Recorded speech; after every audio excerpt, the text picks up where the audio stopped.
Perkembangan media digital dan jumlah media online di Indonesia yang mencapai puluhan ribu seharusnya menjadi peluang bagi suara-suara dari kelompok minoritas untuk tampil dan mendapatkan ruang. Dalam konteks media, kelompok marginal merujuk pada kelompok yang tidak memiliki kuasa untuk mengontrol narasi tentang dirinya sendiri.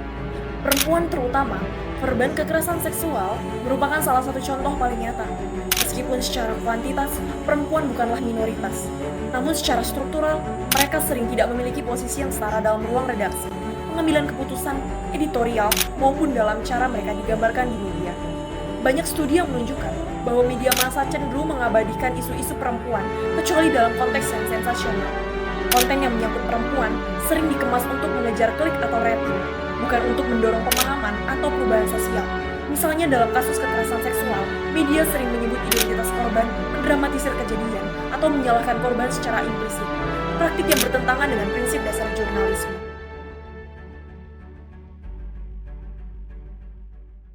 Hai semuanya, perkenalkan nama aku Handini Mawar, biasa dipanggil Handini. Saat ini aku merupakan mahasiswi Ilmu Komunikasi semester 6 dan saat ini aku cukup sering membicarakan mengenai feminisme atau isu-isu perempuan. Nah, menurut aku pribadi untuk media saat ini, syukurnya ini sudah banyak sekali yang memiliki sensitif gender gitu loh dalam memberitakan sesuatu hal. Kayak misalkan tidak menyebutkan nama korban gitu. Kayak contohnya kalau aku sering melihatnya ini adalah Tempo. Tempo ini bahkan dari Indonesia Gelap aja itu dia sudah cukup aktif ya mengenai hal-hal seperti itu. Dan itu merupakan salah satu bentuk di mana perlindungan terhadap korban itu sendiri gitu loh. Karena kan banyak juga orang-orang yang ngasal aja nih spill mengenai korban, tapi media-media yang seperti Tempo tersebut itu cukup bahkan sudah melindungi dari korban itu sendiri, dan itu tergantung dengan medianya. Karena ternyata untuk saat ini yang tadi aku sudah katakan bahwa media sudah cukup gencar dalam membahas mengenai isu perempuan, namun sayangnya juga masih ada media yang dia masih menggunakan clickbait atau mungkin ya kata-kata yang tidak seharusnya. Misalkan untuk korban pemerkosaan ini ya kalau misalkan di judul ataupun mungkin di berita-berita bisa dikatakan pemerkosaan aja atau diperkosa gitu, bukan disetubuhi. Dan ada juga media yang mengatakan bahwa jadi kayak lebih terfokus pada korban, seperti contohnya menjelaskan bahwa korban entah itu menggunakan pakaian terbuka dan lainnya. Jadi seakan-akan ya tetap aja menyudutkan korban seperti itu. Berdasarkan analisis hasil objektivitas berita Tempo dan Tribun, berita disusun berdasarkan fakta hukum dan keterangan resmi tanpa opini wartawan. Isi mencakup aspek sosiologis dan psikologis kasus Gisel dengan penulisan sesuai kaidah bahasa. Struktur berita memenuhi unsur 5W plus 1H dan memuat nilai berita seperti aktualitas, konflik, dan konsekuensi hukum. Meski hanya mengutip Gisel dan kepolisian, pemberitaan tetap netral. Gaya penyajian informatif dengan sedikit nuansa dramatis pada berita pertama. Secara keseluruhan, kedua tergolong laporan jurnalistik yang objektif dan faktual.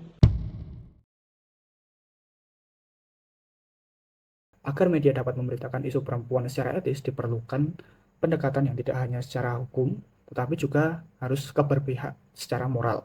Berikut 3 prinsipnya. Yang pertama adalah etika berbasis korban, jurnalisme berbasis korban, victim-centered ethics. Nah, ini menempatkan korban sebagai subjek dengan martabat dan bukan objek dengan narasi. Ini termasuk tidak mengungkap identitas korban, menggunakan bahasa yang empatik, dan melibatkan perspektif korban dalam penulisannya. Yang kedua, analisis 3 langkah dari format. Analyze the information, evaluasi apakah informasi ini diperlukan oleh publik atau sekedar hanya memenuhi rasa ingin tahu. Yang kedua adalah analyze the likely harm.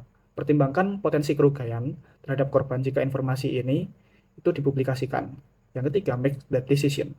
Ambil keputusan yang bisa dipertanggungjawabkan secara etis dengan pertimbangan dampak secara sosial maupun psikologis. Yang ketiga, inklusif dan keberagaman. Media seharusnya mewakili pengalaman dan identitas perempuan tidak hanya dari sisi budaya mayoritas atau kelas menengah dan ke atas. Nah, penutupnya, media memiliki peran penting dalam membentuk pandangan masyarakat terhadap kelompok marginal. Ketika media gagal meliput isu perempuan secara adil dan etis, yang terjadi bukan hanya pengaburan informasi, tetapi juga reproduksi akan ketidakadilan. Sebagai ruang publik yang membentuk opini dan kesadaran sosial, media seharusnya mengambil posisi yang jelas dan mendukung kelompok yang rentan, termasuk perempuan korban kekerasan. Dengan menerapkan prinsip etika jurnalis yang berpihak dan humanis, media bisa menjadi alat perubahan sosial dan bukan hanya mesin produksi sensasi.